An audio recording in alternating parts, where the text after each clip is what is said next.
네. 자, 이제 제2절입니다. 제2절 건물의 구조와 재료 408페이지입니다.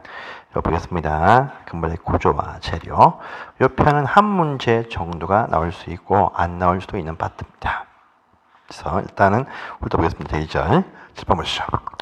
자, 건축 제안 중에 하나입니다. 건축 제안 중에 하나입니다. 그래서 대지, 도로 말고 이제 구조와 설비, 구조 설비입니다. 그래서 지금은요, 이제 구조와 설비입니다.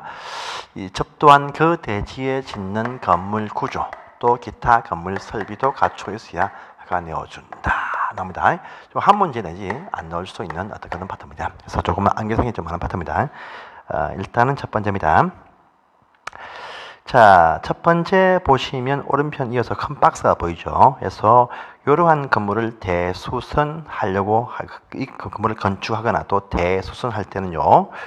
자, 해당 건물을 설계하는 설계자로부터 구조 안전 확인 서류를 제출받아서 착공 신고할 때 그것을 제출한다. 그래서 이 설계자가 설계할 때 구조 안전 확인 서류를 첨부해 가지고 제출하는 그 대상 건물이죠. 그래서 이긴요 이렇습니다. 구조 어떤 구조할 때 구조 안전하게 건물 안전한 설계가 필요한 건물이 있다. 바로 요 얘기입니다. 요 얘기인데 이것도 좀 많죠. 한번 나올 수 있습니다. 한번 나온 적이 또 있습니다. 그래서 건물의 층수가요 3층 이상인 건물들 다 이게 포함이 됩니다. 또 높이가 13m 이상인 건물들 또요 처마 높이가 9m 이상인 건물들 이렇게 첫 번째 보시면 1, 2, 3번에 딱 나와 있습니다. 자, 또 연면적이 1000제곱미터인데 더 다운돼서 500제곱미터 이상인 건물들도 여기 보이네요. 그래서 1, 2, 3, 4번 딱 보시고요. 그다음에 기둥 사이에 요 거리입니다. 간격이 10m 이상인 건물들도 보입니다. 5번에 또요.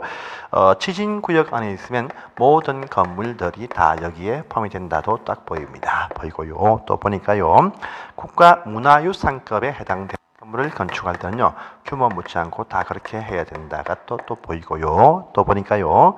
8번의 기억 보시면 이런 거 보입니다. 특수구조의 건물들 가운데서도 외벽에 붙어서 튀어나와 있는 돌출물이 있는데 그것이 3m 이상 튀어나와 있는 건물들이 여기에 해당된다 해서 이러한 건물들을 건축하는 건축은요. 설계자의 안전구조 확인 서류를 첨부해서 허가 신청한다 해가지고 착공 신고할 때 이것을 낸다 해가지고요. 안전 설계 필요한 대상 건물 이렇게 해서 이해하시면 되겠습니다. 그래서 암기사항인데 보시고 나올 확률은 아주 극히 좀 작습니다. 그 다음에 요 건물들 가운데에서요, 요 설계자가 설계할 때 보시면 건축 구조 기술사라는 어떤 전문가한테 확인이 필요하다, 협력 필요한 건물이 있다 이렇게 또 나오는 부분이 있습니다. 해서 보시면 요건 또 외워주세요. 6층 이상의 건물들이 다 그러하다 딱 보이고요. 그 다음에 특수 구조의 어떤 건축물들과 그다음에 다중 이용 건축물과 준다중 이용 건축물에 대해서는요. 설계할 때 설계자가 건축 구조 기술사한테 협력 확인 필요한 건물이다. 그래서 요 네 가지 나왔으니까 한번 이것은 좀 외워주시기 바랍니다. 나올 만한 사항입니다. 보시고요. 그 다음에 제2관에 방어 관련해 가지고요. 내화 구조 갖추는 건물 보이시죠? 이것은 여러분들 무시하시고 통과하십시오. 한 장 넘어가시고 다음 페이지입니다. 다음 페이지에 이제 박스 밑에 보시면 괄로 2번과 3번 딱 보이시죠? 연면적이 1,000제곱미터, 연면적이 1,000제곱미터 이상 되는 건물은요, 건물 내부에서 방화구역입니다. 방화벽이나 어떤 바닥을 통해서 방화구역을 나누어 주는 건물이 있다. 그래서 연면적 1,000제곱미터 이상이면 벽이나 어떤 바닥으로 공간을 차단시키라 이 말 되겠습니다. 근데 차단시킨 것이 한 공간이 1,000제곱미터 미만이 되게 공간을 구분을 나눠준다 이렇게 말합니다. 그래서 이것도 한번 보시고요. 그 다음에 목조 건물 어떤 보시면 연면적 1,000 이상인 목조 건물에 대해서 건축을 하고자 할 때에는요, 목조 건물입니다. 이때는 보시면 요 구조 자체가 내 방화 구조이거나 불연 재료로 한다는 부분도 보이십니다. 요 부분 봐주시고요. 그 다음에 그 밑에 4-1번이 좀 중요합니다. 자, 여러분들 방화지구 안에서 건물을 건축할 때 불번짐을 막을 것입니다. 보시면 그 건물의 주요 구조부와 외벽이 방화지구니까 방화구조가 아닐까? 아닙니다. 그 자체 견딜 수 있는 구조, 내화 구조여야 된다. 4-1번입니다. 그래서 방화지구 내에서 건물의 주요 구조부와 외벽은요, 불번짐을 막는 방화구조가 아니고 참는다, 내화 구조여야 된다. 이것도 체크했다 해주세요. 또 오른편에 박스 밑에 방갈도 2번 딱 보시면요. 방화지구 안에서의 건물 말고 공작물입니다. 그래서요, 보시면 타지 않는 재료, 주요부가 타지 않는 불련 재료로 해야 된다라는 부분까지 이어서 보시면 되겠습니다. 여기까지 봐주세요. 그다음에 6번은 대피 공간. 대피 공간 나옵니다. 대피 공간. 그래서 이것은요 뭐냐면 그 아파트입니다. 아파트.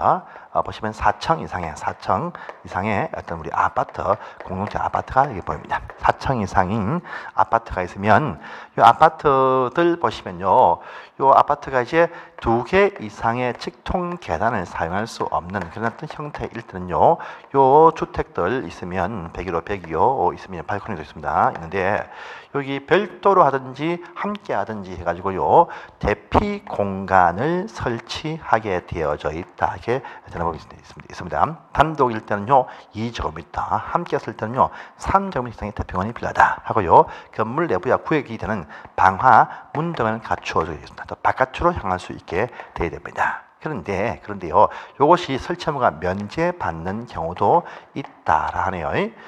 이 발코니 벽 사이가 파괴하기 쉬운 경량 구조이거나 피난구가 있거나 또 발코니 바닥에 밑으로 빠지는 하향식 피난구 두면 요거 설치무가 면제되기도 한다. 이렇게 하는 부분이 있습니다. 그래서 이렇게 해서만 딱 체크하시고 1개만 보시고 넘어가시기 바랍니다. 자, 다음 페이지입니다. 자, 다음 페이지 보시면요, 412페이지입니다. 고층 건축물에서의 피난 안전관리 보이죠? 그래서 이건요, 그 7번에 2번과 3번 딱 보십니다. 우리 고층 건물은요, 어떤 위기가 발생되어지면 그 밑으로 나오기가 힘드니까 건물 내부에 대피 공간 둡니다. 그 명칭이 뭐냐? 피난 안전구역 둡니다. 그래서 초고층 건물 일대 건물 내부의 피난 안전구역과 그다음에 준초고층 일대의 어떤 차이가 납니다. 초고층은요, 30개층마다 1개 이상씩 설치한다. 이렇게 말합니다. 또 준초고층은요, 건물 2분의 1 해당 층에 여기 플러스 5층 또 빼기 5층 요 사이에 1개 이상을 설치한다. 이렇게 되어 있습니다. 그래서 이 초고층 건물의 높이가 만약에 이것이 110층이다 라고 나왔습니다. 그러면요 30층, 60층, 90층, 120층이죠. 그러니까 요 사이에 1개 또 1개에서 최소한 4개를 설치하게 되어 있다. 이렇게 말합니다. 또요, 준초고층 만약에 이것이 40층이다 할 때는요, 이것의 2분의 1층, 20층 플러스 5층 빼기 5층이니까 25층과 15층 사이에 1개 이상을 설치한다. 이런 말 되겠습니다. 이것을 또 둡니다. 피난 안전구역입니다. 다음에 오른편 가시면 이제 건물 내부에 2층 이상의 건물이면요, 건물 내부에서 1층까지 쭉 통하는 직통 계단 필요하다 나옵니다. 그래서 건물이 2층 이상이면 건물 내부에서 바로 직통 계단이 필요합니다. 그래서 이것이 지상 1층까지 통하든지 또는요 어떤 피난층까지 직통을 해야 된다. 이렇게 이런 말이 있다 보입니다. 건물이 있으면요, 건물이 있으면 2층 이상부터 건물 내부에서요, 밑에도 위로 올라올 것이고 여기서 밑에 쭉 통할 수 있는 바로 직통 계단이 필요합니다. 또 여기 바깥쪽 출구를 갖춘 층이 피난층이다. 여기까지만 직통해도 된다. 이런 되겠습니다. 이거 설치할 때 이렇게 합니다. 건물 내부입니다. 내부 각 층 각 부분에서요. 자, 보행거리 그렇습니다. 보행거리 30m 이내 강쟁마다 설치한다. 건물 내부에서요, 직선이 아니고 걸어갈 수 있는 보행거리 30m 이내마다 계단실을 이렇게 설치한다. 이 말 되겠습니다. 말입니다. 그런데 완화 보이죠? 완화. 좀 튼튼한 건물이다 해서 내화 구조가 준 튼튼한 건물은요, 이것은 50m 이내다. 근데 또 이것이 공동주택 아파트 16층 이상의 아파트 일대에는요 40m 좀 더 강화됩니다. 또 공장인데 자동 생산 설비 갖춘 공장 일대에는요 75m. 또 무인 공장, 사람 없는 무인 공장일 때는요 100m마다 설치하게 되어 있다라는 부분이 보입니다. 또요, 직통 계단 이것을 2개 이상 설치하는 어떤 건물이 있다라고 합니다. 딴 건 다 필요고요. 여러분들 저 밑에 4번을 딱 보시면 5번을 딱 보세요. 지하층의 거실 바닥 이것이 200제곱미터 이상이면 양쪽에 계단 2개 설치하세요. 이런 말 되겠습니다. 이만 체크하십시오. 해서 넘어가시면 되겠습니다. 다음 페이지에 자, 여러분들 414페이지 가시면 이제 3번과 4번을 보십니다. 큰 3번, 괄호 3번입니다. 양문 4번. 여러분들 계단실 입구에 방화문이다. 방화문, 언색의 방화문 한 개 붙으면 명칭이 피난 계단 이렇게 부릅니다.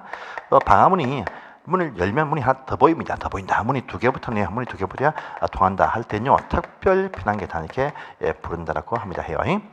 자, 건물의 층수와 어떤 깊이입니다. 그래서 건물 층수가요 5층 이상이거나 또는요 지하 2층 이하일 때는요 이 피난 계단으로 하든지 또는 특별 피난으로 하게 되어 있습니다. 근데 11층 이상의 어떤 건물이거나 또는요 지하 3층 이하일 때는요 특별 피난 계단식으로 하게 되어져 있다. 이렇게 되어진 부분이 보시면 괄호 3번의 1번과 2번에 나와 있습니다. 보시고요. 또 괄호 4번 가시면 건물이 있으면 내부 계단 말고요 건물의 외부에 오게 피난 계단을 설치하는 건물에서만 이용할 수 있는 업종이 있습니다. 건물이 3층부터 그 위에 부분에서 쓰는 건물의 종류가 뭐냐 보니까요 공주님이 사는 집이다. 집입니다. 그래서 공연장 주점일 때 300제곱미터 이상 나오면 또요 집회장이 이제 1000 이상 나올 때는 옥에 피난 계단을 두든지 있는 건물에서 이용할 수 있다. 이 말 되겠습니다. 그래서 4번에 있습니다. 그 다음에요. 자, 오른쪽 제일 밑에 8번을 보세요. 8번. 건물 옥상에 오픈되어져서 출입할 수 있는 옥상 광장, 대피 광장, 옥상 광장을 두는 어떤 그런 건물이 있다. 입니다. 있다. 그리고 1층, 2층, 3층, 4층, 5층. 5층입니다. 5층. 건물이 5층부터 5층 이상인데 5층부터 그 5층 이상 부분에서 뭐냐 보니까 문정판 주장, 문화집회시설, 극장, 종교시설, 교회, 판매시설, 백화점, 그다음에 주점, 유흥주점과 그다음에 장례식장 등으로 쓰면 옥상에 보시면 여기 광장이 필요하다. 이게 되어 있습니다. 옥상 광장. 그것이 다음 페이지에 보시면 416페이지에 2번에 있습니다. 보시고요. 그 다음에 여러분들 혹시나 건물 2층 이상의 건물 여기 발코니에 출입할 수 있는 구조이면 추락 방지 위해서 난간을 설치한다. 그래서 1.2m 이상 난간 설치합니다. 보시고요. 또 3번 가시면 헬리포터 건물이 아주 높네요. 그래서 건물이 11층이 여기 붙습니다. 11층인데 그 위에 이 공간 전체가 보면 바닥에 1만 제곱미터 이상이 되어지면 옥상에다가 헬리콥터 착륙장 H 이것을 설치한다. 헬리포터입니다. 근데 이것이 경사진 지붕이면 설치를 못합니다. 이때요. 경사진 지붕 밑에 대피 공간 둔다 할 때 이것들 용적률 할 때 면제해 준다. 이미 본 적이 있습니다. 그 내용이 나왔습니다. 자, 보시고요. 그 다음에 10번 들어가 보세요.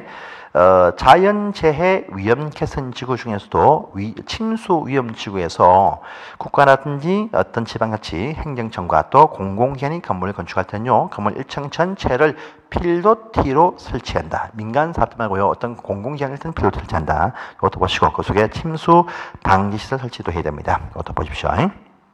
그 다음에 또 설비 가운데서 건물 내부에서의 이동설비입니다. 이동설비 승강기 시설 갖추는 건물이 있습니다. 그래서 건물의 승강기입니다. 자 하면요 보시면 승용 승강기 있습니다. 그 다음에요 화물용 승강기 있습니다. 화물용. 그 다음에 보시면 비상용 승강기 이렇게 세 가지가 딱 나와요. 근데 한 개로 다 겸용해서 쓸 수 있으니까 사실 큰 어떤 분류는 의미가 없습니다. 성령은요 건물이 6층 이상 되는 건물로서 이 건물의 바닥 면적 합계가요 2,000제곱미터 이상이 될 때부터 설치한다. 이 경우 연면적입니다. 연면적이 2,000 이상일 때부터 설치를 합니다. 해야 돼요. 6층부터 그 전체 건물 사이즈가 2,000 이상일 때 설치를 하게 되어 있습니다. 그런데 딱 해당 건물이 딱 6층짜리 건물인데 각 층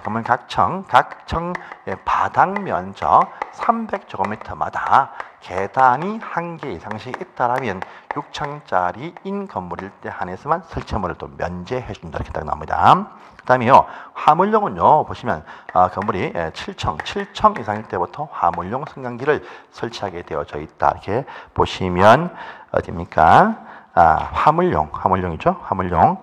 일단 화물용은요. 이것은 이제 이것은 빼겠습니다. 이것은 저기 제가 일단 이것은 아파트만 필요합니다. 그래서 안 필요하니까 빼겠습니다. 비상용.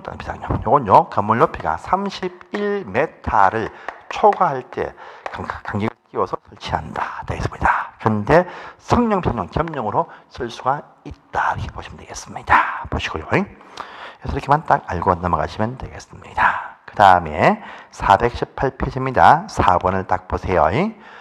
자, 지능형 건축물 보이죠? 지능형 건물에 설치 권장을 합니다. 그래서 외부에서 핸드폰을 통해서 불을 켜고 끄고 보일러 끄고 할 수 있는 어떤 그런 식 건물입니다. 이거 권장하기 위해서, 이것을 촉진하기 위해서 이것으로 인정을 딱 받는다라고 한다면요 혜택을 줍니다. 그래서 혜택에 보시면 아주 조용히 혜택을 딱 줍니다. 했어요.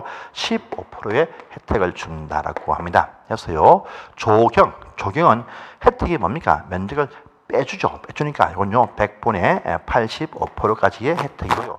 용적과 높이는 15를 더 많이 줍니다. 주니까 이건요 100분의 115%까지의 혜택을 줄 수 있다. 이렇게 하시고 넘어가시면 되겠습니다. 자, 이제 그 다음에 제3절 평가입니다. 이게 또 하나가 꼭 시험에 잘 요즘 나오고 있습니다. 해서 보십니다. 제3절 하니까 첫 번째 1번 둘 이상의 구역 등에 걸치는 대지에 대한 건축법 적용 특례에 나와 있습니다. 요 1, 2, 3, 4번이 근래 지문에 잘 떴죠. 그래서 이것만 이미 아십니다, 여러분들. 우리가 국토계획법을 딱 보시면 대지가 둘 이상의 용도 지역에 걸칠 때 건축 제한, 건물 종류 결정은요 330 이하인 땅은 더 넓은데 대지에 따른다. 하지만요 건폐율과 용적률은 각각 차지하는 그 면적에 비례해서 가중평균한다 이렇게 했는데 요겁니다. 이건 대지가 돌 이상의 용도에 걸치는데 건축법 적용할 때입니다. 이거 우리 대지에서의 건축물 종류가 아니고 건축 제한 적용할 때 어떻게 할 것이냐 이 말 되겠습니다. 그래서 건물의 종류가 아니고 건축 제한이란 건축법 제한 적용할 때 어떻게 할 것이냐 이게 되겠습니다. 그래서 요 대지가 딱 보니까요 돌 이상의 용도에 걸치고 있습니다. 그래서 이쪽은 딱 보니까 주거지역이고 이쪽은 딱 보니까 뭐 상업적이다 이렇게 걸치고 있습니다. 이럴 때요 건축법 적용입니다. 일단요 대지 면적을 안 따집니다. 안 따지고요 건축법 적용은 가장 넓은 쪽이 포함이 되어진 대지에 있는 건축법 제한 적용한다 이렇게 딱 나옵니다. 그래서 1번이죠. 대지가 둘 이상의 지역 등에 걸치고 있을 때에는요 가장 넓은 죄송합니다. 넓은 아니고 반이 이상 과반이 넘는 쪽이 포함이 되어진 대지에 있는 건축법이 다 적용된다. 전체 대지에서 이게 되겠습니다. 그 다음에 2번과 3번입니다. 자, 그런데 요 대지가 이제 용도지구 우리 배웠습니다. 보시면 이것이 미관지구에 걸치고 있다라고 합니다. 이럴 때는요, 요쪽 편에 건축물 지하면 제한받습니다. 이는 제한받지 않습니다. 근데 이 경우도 요 건물이 미관지구에 걸쳐서 건물이 딱 탄생이 딱 되었습니다. 이때는요, 요 건물뿐 아니고 요 대지 전체가 다 미관지구에서의 건축 제한받게 된다. 이 말이 또 이번에 딱 나와 있습니다. 그 다음에 3번에 방화지구. 이 방화지구란 요 장소 안에서의 대지가 걸쳐 있는데 이때도 보시면 건물을 건축할 때 이쪽 편은 방화지구, 여기는 아닙니다. 아닌데 여기도 건물을 딱 건축할 때 방화지구에 걸치는 건물이 딱 나왔습니다. 이때는요, 요 걸치는 건물 이것만 방화지구 제한받게 된다. 이건 목소리가 유사하게 흘러갑니다. 또 이 건물 자체가 경계벽으로 구역이 나뉘어진다면 나머지 건물분도 그러하지 아니하다라는 것이 또 3번에 딱 나왔습니다. 자, 또 대지가 녹지에 걸칠 때는요 항상요 과반도 안 따지고 분리되어서 건축 제한 따로 적용한다 라는 말도 또 같이 이어서 나옵니다. 4번도 보십시오. 자, 보시고 이제 이번에 건폐율과 용적률과 계속 받은 상이죠. 해서 넘어갑니다. 다음에 3번입니다. 3번 중요합니다. 별표하세요.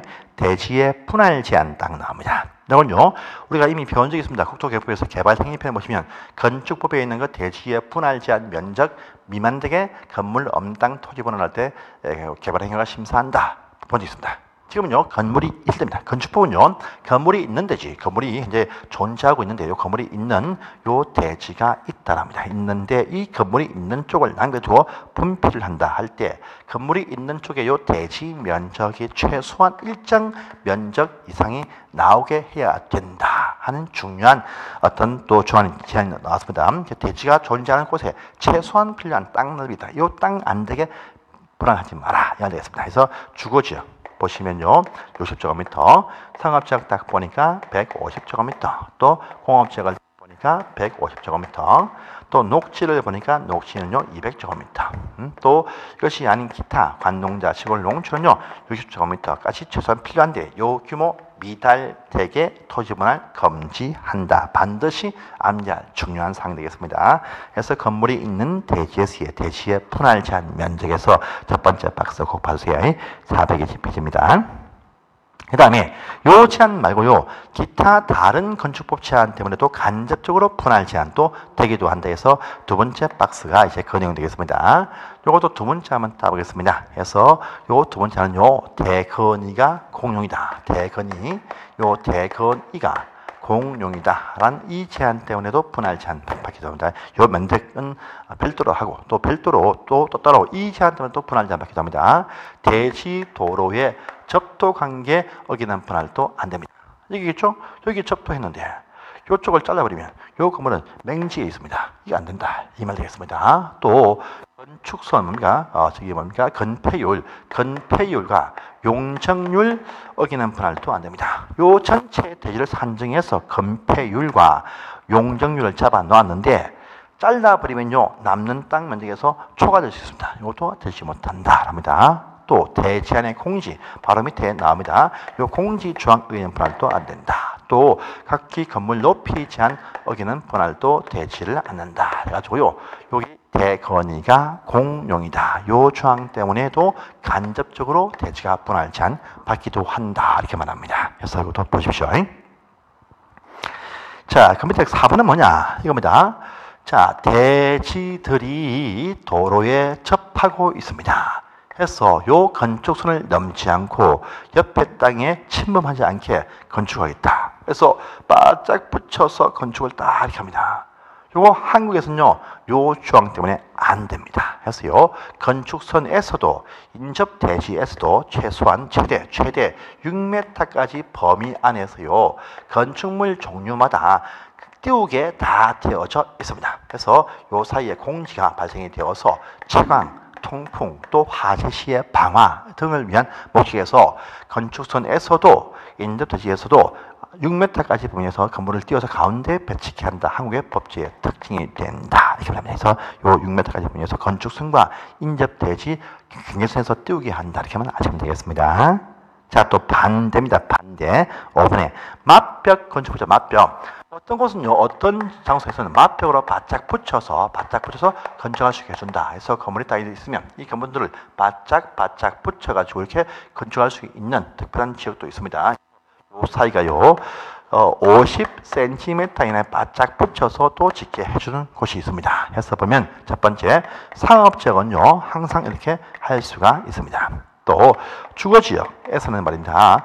옆에 있는 땅 주인 간의 협의입니다. 합의가 되어지면 된다. 나옵니다. 자, 또 나보시면요. 자, 또 그들 지방 조례에서 정하는 장소 내에서도 가능하다. 딱 되어 있습니다. 또 보시면요.